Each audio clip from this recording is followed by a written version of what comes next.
Bienvenidos. La Universidad Estatal Península de Santa Elena les da la bienvenida a la Facultad de Ciencias del Mar, la carrera de Biología.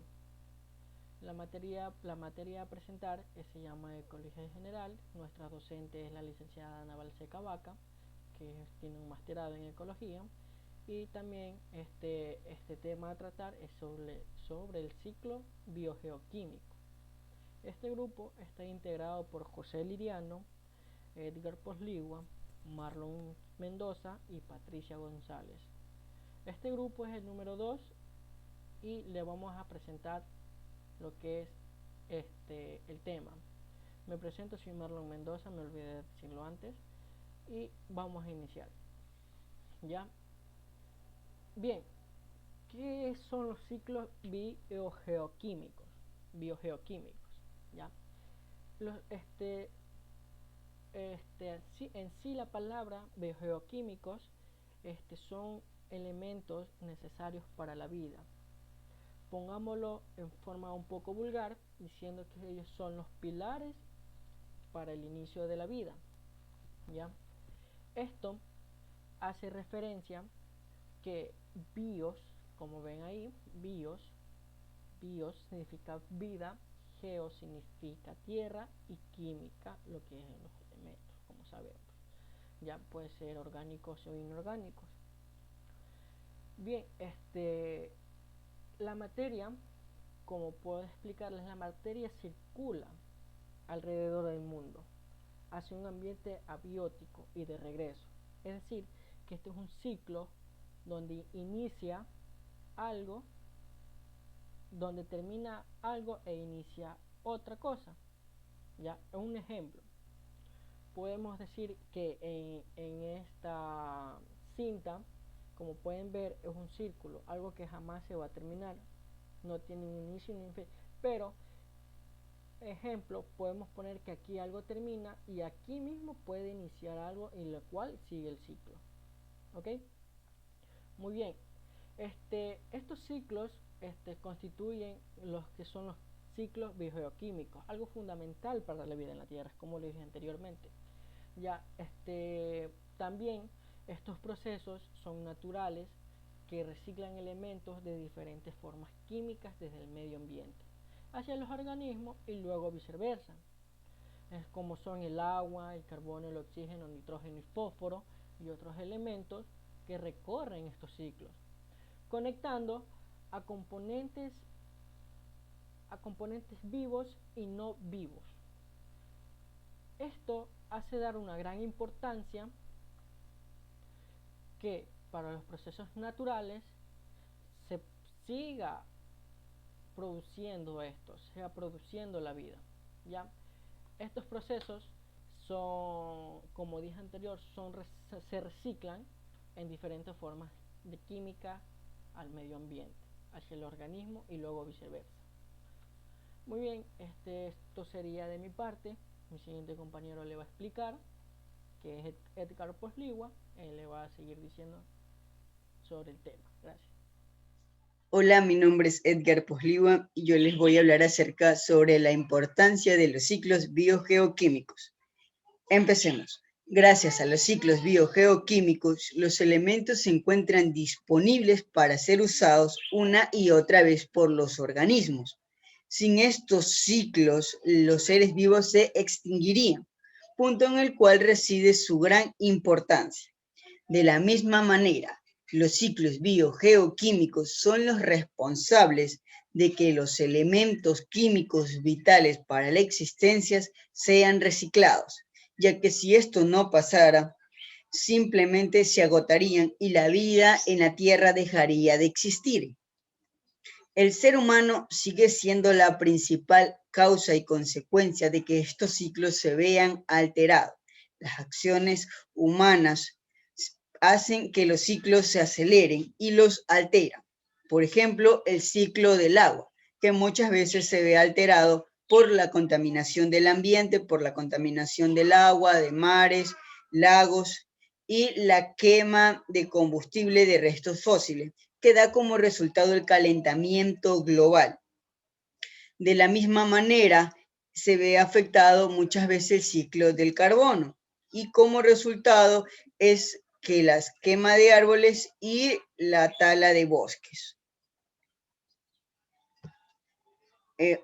Inmediatamente hablamos sobre los elementos importantes de los ciclos biogeoquímicos. Los ciclos biogeoquímicos son distintos mecanismos de los cuales la naturaleza dispone para hacer circular la materia de un ser vivo a otro, permitiendo así que un cierto margen esté siempre disponible. Un ejemplo es acerca de las especies o los animales que se encuentran en la naturaleza, que se encuentran libres, donde cumplen su ciclo de vida, nacer, crecer, reproducir y morir. Una vez que este animal, que esta especie muere, los elementos que una vez él extrajo de la naturaleza vuelven a la misma, quedando disponibles para que otro organismo pueda utilizarlas. Ahora, ¿cuáles son los elementos o cuáles son los ciclos biogeoquímicos? Les hablaré brevemente, luego va a haber una mejor explicación. Primero, comenzamos con el ciclo del agua. El ciclo del agua consiste en que el agua se mueve por la tierra y por la atmósfera en sus diferentes estados, sólido, líquido y gaseoso. Inmediatamente hablamos acerca sobre el ciclo del carbono y que es uno de los más importantes, ya que se encuentran todos los seres vivos y a su vez se encuentra siempre circulando por la atmósfera, la hidrosfera, la biosfera y la litosfera. En cuanto al ciclo del nitrógeno, que es el que consiste en procesos o mecanismos de fijación, amonificación, nitrificación, desnitrificación de muchos organismos, tales como bacterias, como animales y plantas. En cuanto al ciclo del oxígeno, que es de luego de pasar por sus diferentes procesos, nos permite la respiración, tanto de seres de tierra como del agua, y también de plantas. En cuanto al ciclo del azufre, consiste en los nutrientes, es un nutriente, y a su vez se encuentra en todas las proteínas. En cuanto al ciclo del fósforo, es un elemento sedimentario y mineral que se encuentra siempre circulando por la litosfera, biosfera y la hidrosfera. Y por último tenemos el ciclo del calcio, que es uno de los importantes, ¿no? El ciclo del calcio es de origen sedimentario y se encuentra en todos los seres vivos y su ambiente. A continuación, mi compañera les hablará un poco más acerca de estos ciclos. Se conoce como el ciclo del agua o ciclo hidrológico al proceso de circulación del agua entre los distintos comportamientos que forman la hidrosfera. Constituye uno de los circuitos biogeoquímicos más importantes del planeta Tierra, el cual el agua sufre una serie de desplazamientos y transformaciones físicas por las cuales va atravesando los tres estados de la materia: sólido, líquido y gaseoso. Etapas del ciclo del agua. Se compone de las siguientes etapas sucesivas y simultáneas que repiten sin cesar y se compenetran unas con otras. La evaporación. El agua líquida de los océanos y otros cuerpos del agua se evapora y pasa del estado líquido a gaseoso, gracias a la acción de la luz solar y el calentamiento diario de la Tierra. La condensación. El agua en la atmósfera se desplaza a enormes distancias al esparcirse por los vientos en distintas direcciones. Cuando el vapor del agua llega a altitudes mayores, la temperatura más baja le permite condensarse, es decir, recupera su forma líquida y forma gotas de agua que se acumulan en las nubes cada vez más oscuras a medida que contienen más y más gotas de agua. La precipitación. Cuando las gotas de agua contenidas en las nubes son ya lo suficientemente grandes, y pesadas rompen su estado de equilibrio y se producen las lluvias o precipitaciones. Por lo general, el agua cae en forma líquida, pero en ciertas regiones y condiciones climáticas donde las temperaturas son menores puede ser en formas más o menos sólida, como la nieve, escarcha o granizo. La infiltración. El agua que alcanza el suelo terrestre penetra por ella y se transforma en agua subterránea. La cantidad de agua que se filtra por la superficie depende de distintos factores como la permeabilidad del suelo, la pendiente, la cobertura vegetal de la región.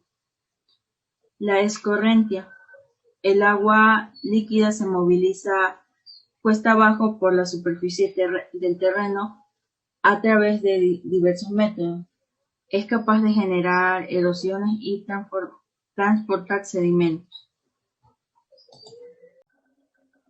El ciclo de carbono. Se encuentra disuelto en el agua marina en forma de dióxido de carbono, bicarbonatos y carbonatos en proporciones mutuas que mantienen un determinado equilibrio. De la atmósfera se obtiene el CO2 y los ríos aportan iones de calcio y bicarbonato.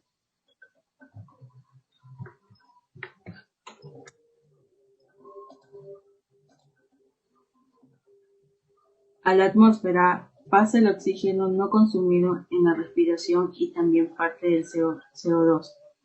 Mediante la fotosíntesis, las plantas también absorben el dióxido de carbono existente en el agua, lo cual acumulan en los tejidos en forma de grasas, proteínas e hidratos de carbono. Posteriormente, los animales herbívoros se alimentan de este vegetal, de los cuales obtienen energía para después seguir la cadena trófica. Dicha energía sigue varios caminos. De vuelta a la atmósfera como dióxido de carbono mediante la respiración. Se deriva hacia el medio acuático, donde puede quedar como sedimentos orgánicos o combinarse con el agua para producir carbonatos y bicarbonatos. Se acumula en las zonas húmedas, genera turba, resultado de una descomposición incompleta, lo que da lugar a la formación de depósitos de combustibles fósiles, como petróleo, carbón y gas natural. Queda completado gracias a los organismos descomponedores, los cuales llevan a cabo el proceso de mineralizar, descomponer los restos orgánicos, cadáveres y excrementos. El nitrógeno, el circuito biogeoquímico que suministra nitrógeno a los seres vivos y los mantiene circulando en la biosfera, forma parte de la atmósfera en forma de dinitrógeno. No puede ser utilizado por los animales y las plantas. Por esta razón es necesario un mecanismo para convertir el dinitrógeno a forma utilizable.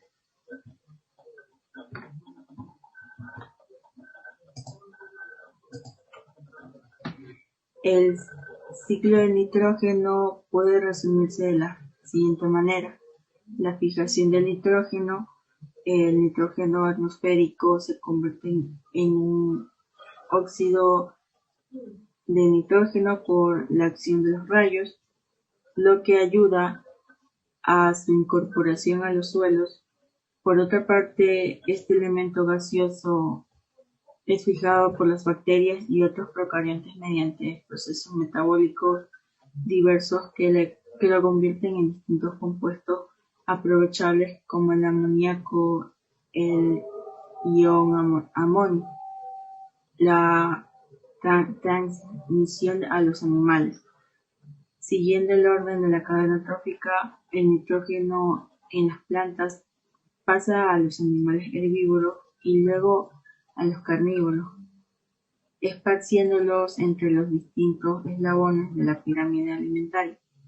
La nitrificación, el amoníaco del suelo proveniente de la orina de los animales o de las acciones de las bacterias fijadoras sirve de alimento a otros tipos de organismos de acción nitrificante que descomponen el amoníaco y los oxidan a nitritos, y luego los nitritos se oxidan a nitratos. La descomposición desnitrificante. Estos compuestos sirven de alimento a otro tipo de procariontes, esta vez de metabolismo desnitrificantes, que descomponen los iones nitrito y nitrato y obtienen la energía para vivir, y liberando de vuelta a la atmósfera el nitrógeno en estado gaseoso para que el ciclo pueda recomenzar. Ya, buenas tardes. Yo les voy a hablar acerca del ciclo del oxígeno. El ciclo del oxígeno es la cadena de reacciones y procesos que describen la circulación del oxígeno en la biosfera terrestre. Al respirar, los animales y los seres humanos tomamos del aire el oxígeno, que es el O2, que las plantas producen, y luego exhalamos gas carbónico. Las plantas a su vez producen el gas carbónico que los animales y los seres humanos exhalamos, para así utilizarlo en el proceso de la fotosíntesis. Las plantas y los fotosintetizadores, como la diatomea, son los únicos capaces de convertir el dióxido de carbono, que es el CO2, en oxígeno. En la respiración celular se reduce el oxígeno para la producción de energía, generándose dióxido de carbono. Y en el proceso de fotosíntesis se origina el oxígeno y la glucosa a partir del agua, dióxido de carbono y radiación solar. Cabe también recalcar que también se forma agua en el ciclo del oxígeno, ya que el cuerpo humano al exhalar expulsa vapor de agua, que es el H2O. Cuando un ser heterótrofo muere, gracias a los descomponedores, se libera una pequeña cantidad de oxígeno. En el ciclo del oxígeno tenemos lo que son etapas o fases, que son 4, que es la fase atmosférica, que es la circulación del oxígeno en la atmósfera como parte del aire y es tomado para los seres vivos para un ciclo biogeoquímico. Tenemos también lo que es la fase fotosintética o de fotosíntesis, que es la reacción química en la que los seres vivos contienen clorofila, utilizan el dióxido de carbono, el agua y la luz del sol para obtener energía y liberar al oxígeno al entorno. La fase de respiración, que es el intercambio de gases por parte de los seres vivos, donde la entrada de oxígeno al cuerpo y la expulsión de dióxido de carbono del mismo.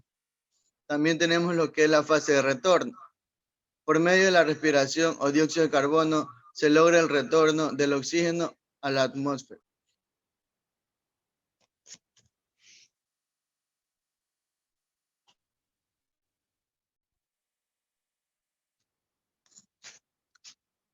El ciclo del azufre. El azufre consiste en un proceso químico, biológico y complejo donde el azufre se puede encontrar en la naturaleza en sus diversas formas o estados de oxidación.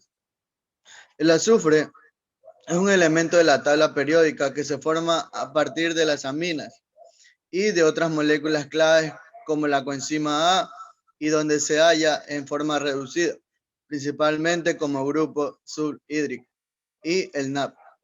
La mayor parte del azufre se encuentra en los minerales y rocas sedimentadas oceánicas, en la atmósfera, tanto por factores naturales como humanos. Este elemento del azufre pasa por 4 etapas químicas muy importantes, que es la mineralización, proceso donde se transforma el azufre orgánico a inorgánico, también como sulfuro de hidrógeno, elemental y minerales a base de sulfuro. Posteriormente, la oxidación del sulfuro de hidrógeno, elemental y otros minerales para formar el dióxido de azufre en el ambiente. La reducción de sulfato a sulfuro para ser asimilado por los organismos. La inmovilización microbiana y finalmente su incorporación organizada de azufre.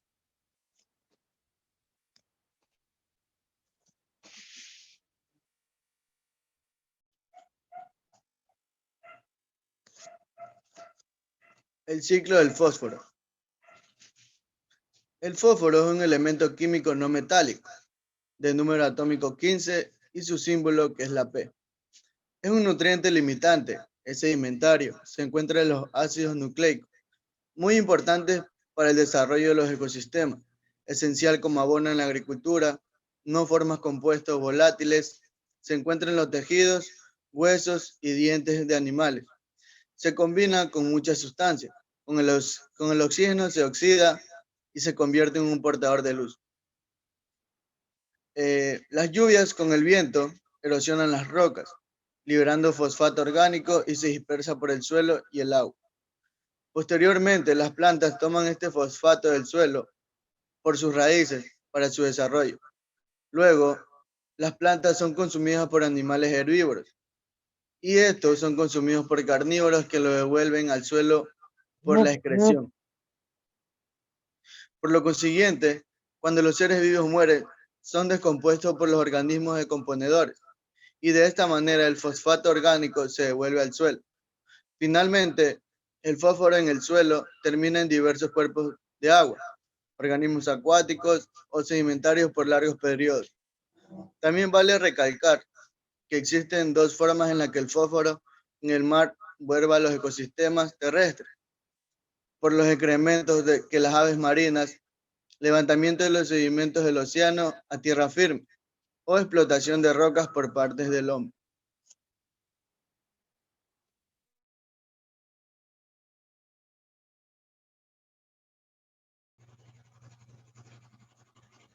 El ciclo de calcio.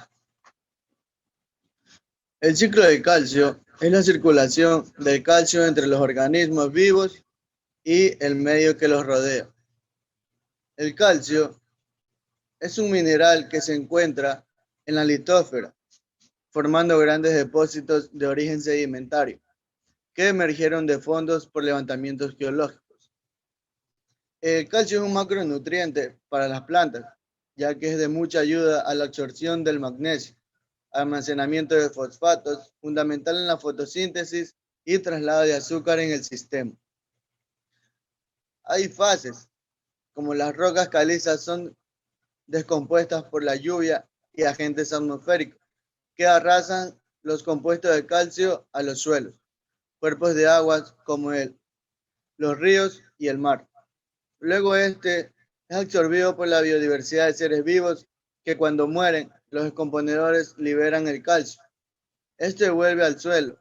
Los ríos hacen que este pare el fondo de los océanos y finalmente en largos periodos emerge en forma de rocas.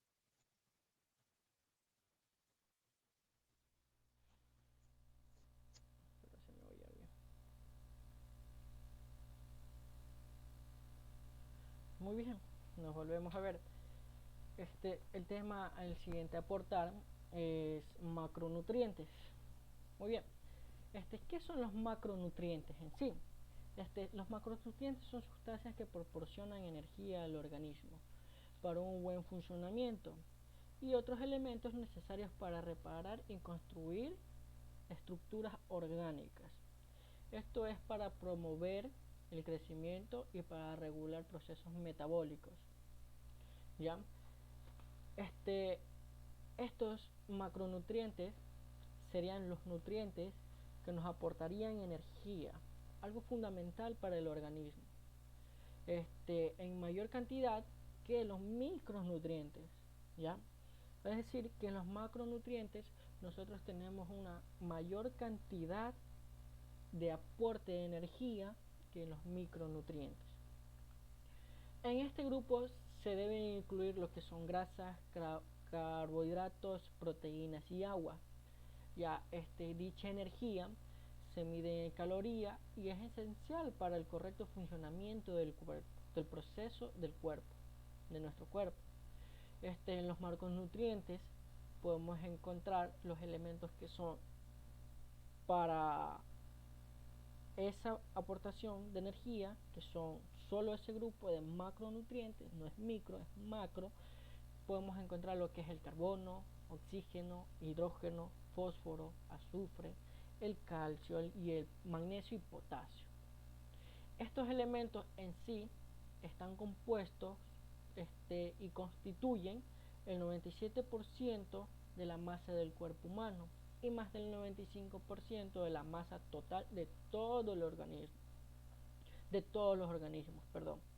Ya, como decía antes, los macronutrientes, en este grupo se incluirían las grasas, los carbohidratos y proteínas y agua. Vamos a hablar que son tres grupos, ya son tres grupos sumamente importantes, como son las proteínas, son los componentes de las estructuras de las células, las necesidades de un adulto sano. Podrían ser, entre las calorías serían de 0,8 a 1 gramo o kilogramo por día, ya que nos aporta casi 4 kilogramos de caloría, perdón, 4 calorías por gramo, ya. Y también podemos decir que estas proteínas son péptidos, que están constituidas por aminoácidos que se liberan y absorben en el intestino tras la digestión. Ya, esto va a absorber las proteínas ya que se encuentran en el intestino por medio de sus vellosidades que tienen en el intestino, absorben los nutrientes para generar proteínas. ¿Ya? Para entender mejor cómo es o cómo funciona, podríamos decir que asemejarla a un tren donde cada vagón es un aminoácido, ¿ya? Algunos de estos aminoácidos son sintetizados por nuestro organismo a partir de otros aminoácidos, ¿ya? De los hidratos de carbono y de las grasas, aquellos que los organismos no son capaces de sintetizar, ¿ya? Son los que denominamos aminoácidos esenciales, ¿ya? Son 8 tipos, como son el triptófano, lisina, metionina, treonina, fenilanina, leucina, isoleucina, valina y un noveno que es la histidina, ya que estos resultan ser esenciales en el crecimiento de los lactantes. Ya, vamos con las grasas. Las grasas son los nutrientes energéticos por excelencia. Este grupo está formado por los triglicéridos, los fosfolípidos y el colesterol. Han escuchado que hay dos tipos de grasas, que es la grasa mala y la grasa buena.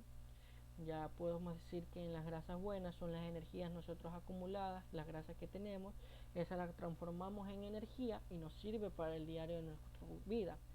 Pero hay la otra, que es la energía mala, o la grasa mala, que es aquella que se acumula entre las venas, arterias, entre las paredes del corazón, hígado graso, entre los epitelios de nuestro cuerpo, y eso hace ver un sobrepeso, ya, personas gorditas.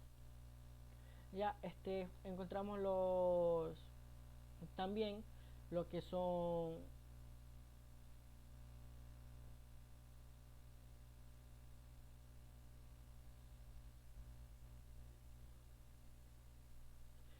los hidratos de carbono.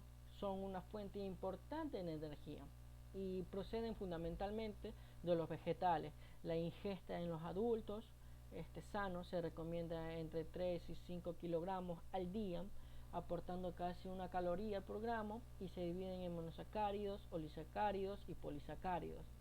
Ya los monosacáridos son los simples, constantes de 3 a 6 átomos de carbono. Los oligosacáridos formados por menos unas 10 moléculas de monosacáridos, ¿ya?